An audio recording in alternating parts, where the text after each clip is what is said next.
Kita semua sekarang ini hidup di era yang serba digital.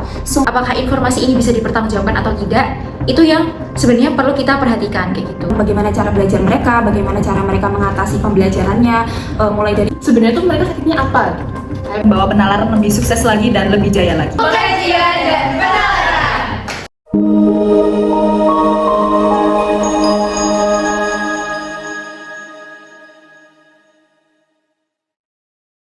Halo semuanya, oke ini kita udah lihat latarnya sangat gelap, yang berarti kita menyempatkan waktu untuk take ini. Tapi sebenarnya welcome back to Med Talk, yaitu podcast kedokteran Hima 2025 dan 2026. Oke, jadi di sini aku as presenter membawa ciwi-ciwi yang sering kalian lihat kontennya di Instastory Instagram kita, yaitu kuis-kuis yang menarik banget tentang kedokteran.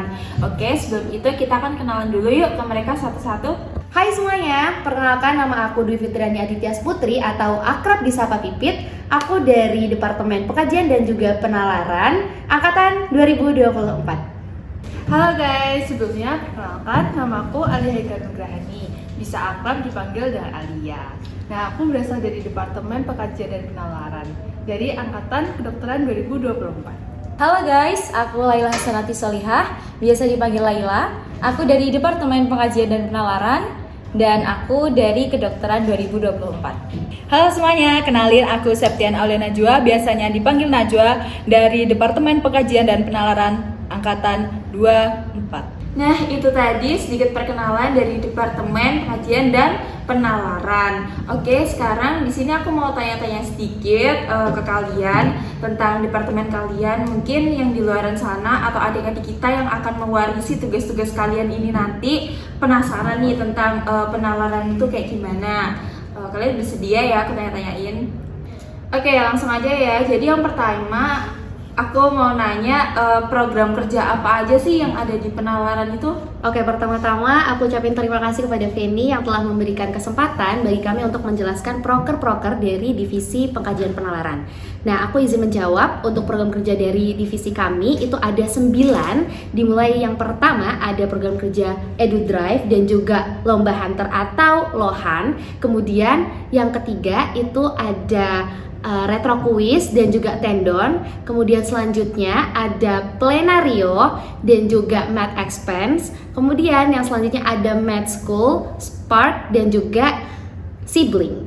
Oke, makasih ya Pipit. Aku mau tanya yang lain juga nih. Dari proker-proker itu kira-kira ada nggak proker yang benar-benar paling berkesan gitu, atau dapat feedback dari teman-teman kalau wah ini proker oke banget gitu, bisa dilanjutin, diterusin, atau juga ada proker yang kayak masih buat PR, ini nanti bisa dilanjutin nggak ya, atau aduh ini banyak banget kesalahannya gitu. Oke, sebelumnya terima kasih buat Feni udah ngasih pertanyaannya. Nah, oke, sebelumnya ini aku izin jawab ya. Untuk proker kita sendiri yang paling berkesan itu menurutku ada di proker sibling sih. Itu kemarin udah kita laksanain waktu bareng proker capacity building dari Bakmin. Nah, itu kita bikin game seru-seruan ya Kak Rela ya. Buat semacam mencari jejak bersama satu kelompok NIM yang sama gitu sih. Dan itu benar-benar seru dan harapannya kedepannya ini prokernya kan akan berjalan berlangsung gitu, berlanjut sampai tahun depan. Nah, berharapnya sih itu akan berjalan dengan lancar dan semoga benar-benar bermanfaat untuk baik dari kakak tingkatnya maupun adik tingkatnya sendiri. Iya, betul banget sih Alia. Aku juga setuju ya tadi sama yang kamu omongin. Terus aku mau nambahin nih ya terkait proker yang kira-kira masih banyak PR gitu. Jadi kalau menurut kita sih itu prokernya adalah retro quiz. Nah, kenapa kayak gitu? Karena kendalanya di sini yaitu adalah terkadang kami itu kan tugasnya membuat soal untuk adik tingkat, kemudian angkatan kami dan juga kakak tingkat. Nah, ketika kita membuat soal untuk adik tingkat ataupun angkatan kita sendiri itu mungkin masih oke lah gitu ya. Tapi ketika membuat soal untuk kakak tingkat, terkadang kan kami belum belajar. Jadi terkait untuk konfirmasi apakah ini betul atau salah itu terkadang masih sedikit sulit seperti itu. Kemudian juga kendala yang lainnya adalah ketika kita harus mengkonsulkan kepada dosen yang terkait, itu terkadang mungkin di jadwal ya agak susah gitu, karena rata-rata juga kan dosen pastinya juga sibuk, seperti itu sih. Oke, thank you buat Alia sama Laila yang udah nerangin tentang proker-proker apa yang berkesan, apa yang banyak PR-nya gitu ya. Aku apresiasi banget sih proker-proker dari penalaran ini. Dan juga aku mau minta tips and trick mungkin dari Najwa tentang penalaran ini, gimana prokernya bisa jalan semulus itu. Terus juga kalau semisal ada rintangan problem solvingnya kayak gimana gitu. Oke, terima kasih sebelumnya buat Feni atas pertanyaannya. Baik, tadi kan pertanyaannya itu tentang tips and trick ya, bagaimana proker kita ini bisa berjalan mulus. Jadi kalau menurut pengalaman kami ya, komunikasi itu adalah hal yang paling penting, karena biasanya kita selalu rapat bersama-sama gitu, terus saling memberikan ide masing-masing, terus kita tampung pendapatnya masing-masing, lalu kita cari jalan keluar dari pendapat orang-orang itu tadi. Terus juga misal ada kesusahan dari salah satu pihak, kita juga bantu nge-backup, atau kita juga bantu untuk nyari jalan keluarnya itu bagaimana enaknya. Terus dan kebetulan juga untuk Kadif dari penalaran ini juga sangat responsif dan sangat membantu. Terima kasih banyak, dan terima kasih juga buat teman-teman penalaran yang sangat amat membantu. Dan yang gimana ya, kan untuk aku sendiri itu pertama kali ya ikut organisasi seperti ini, karena di SMA juga nggak terlalu kayak gini, tapi teman-teman bisa membuat aku nyaman dan merasa nggak sendirian. Terima kasih. Oke, jadi benar banget dari apa yang disampaikan dari Najwa, dimana dalam sebuah organisasi atau dalam relationship apapun itu, yang pertama itu memang komunikasi. Yang terpenting intinya adalah komunikasi. Jadi ketika komunikasi antar satu sama lain anggota itu berjalan dengan lancar dan juga tidak tergendala dan saling memahami satu sama lain, itu pasti akan membuat lingkungan organisasi atau hubungan tersebut tuh jadi nyaman. Jadi kita menjalaninya juga jadi enjoy. Oke, terima kasih banyak jawaban dari teman-teman penalaran, udah keren-keren banget. Di sini aku mau masuk ke sesi yang selanjutnya, sesi yang gak kalah seru dari yang sebelumnya, yaitu kita nge-spin topik. Jadi mereka akan menjawab dari topik tersebut. Jadi sekarang aku bakal minta salah satu dari kalian untuk bantu aku nge-spin. Di sini udah aku siapin wheel spinnya. Oke, ini Pipi, tolong bantu aku spin ya. Oke, terima kasih Feni. Ini kira-kira dapat apa ya?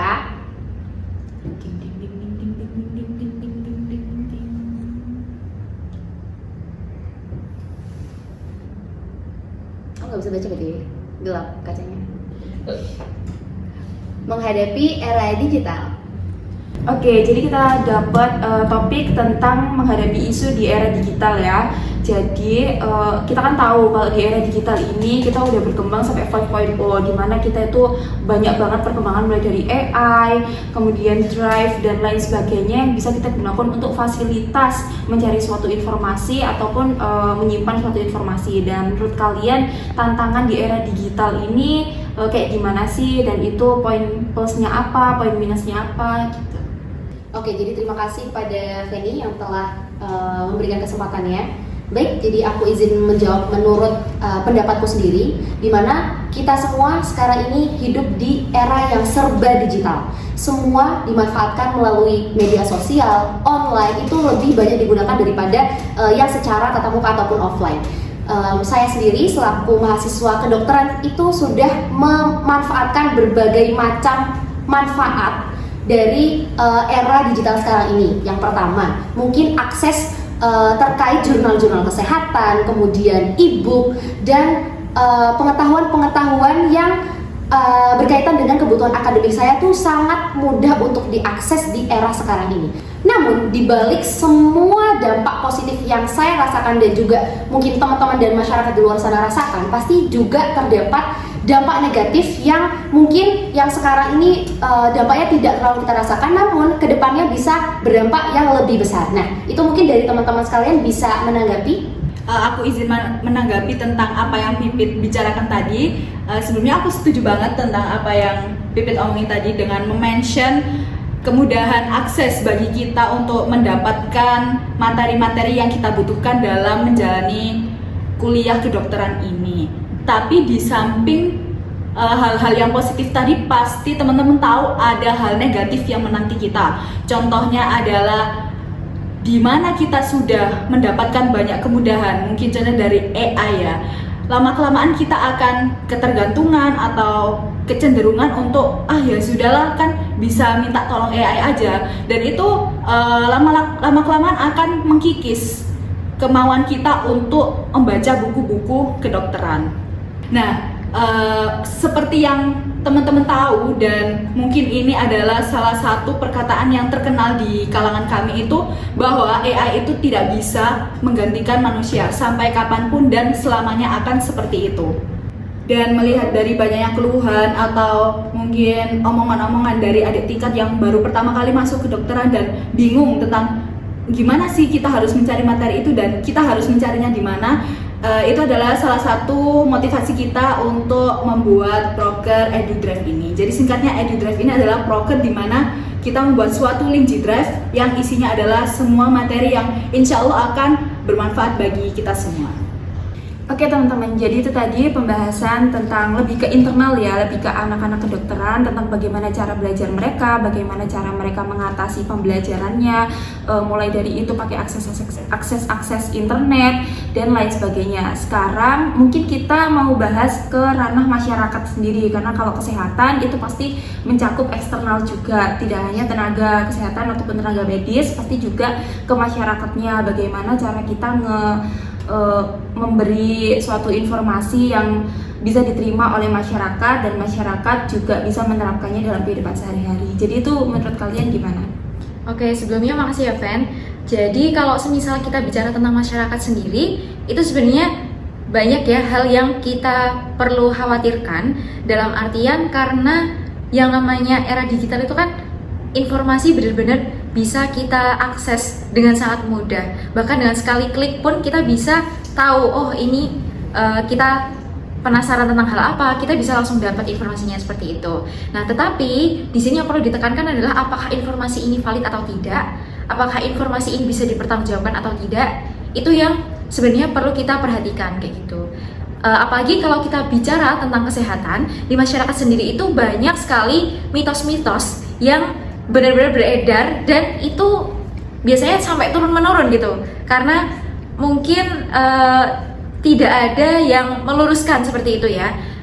Sebagai contoh, mungkin mandi di malam hari itu bisa buat rematik. Nah, mungkin hal ini teman-teman sendiri mungkin di sini pernah dengar hal tersebut gitu, dan atau bahkan itu dari orang tuanya sendiri gitu. Nah, tapi disinilah kita itu harus lebih memfilter lagi informasi-informasi tersebut. Kita harus benar-benar konfirmasi lagi nih, oh apakah informasi ini benar, seperti itu. Nah, di sini juga kelebihannya, kita sebagai Departemen Penalaran itu memiliki program kerja mitos dan fakta yang kita share di Instagram Story. Yaitu adalah kita memberitahu faktanya itu apa sih dari jurnal-jurnal ilmiah yang kita kumpulkan. Kita ringkaskan yang benar itu faktanya seperti apa. Oh, ternyata banyak mitos-mitos yang beredar di masyarakat, ternyata oh faktanya itu yang benar seperti apa, kayak gitu sih. Jadi memang menurutku sih era digital ini benar-benar perlu kita bijaksanai dalam bertindak ataupun menyikapinya gitu, karena bisa menjadi pisau bermata dua. Bisa kita manfaatkan, tapi juga bisa menjadi kelemahan untuk kita, gitu sih. Oke, sebenarnya benar banget yang tadi udah Laila bicarakan terkait mitos, fakta maupun hal-hal yang mungkin memang belum terbukti kebenarannya di masyarakat sendiri.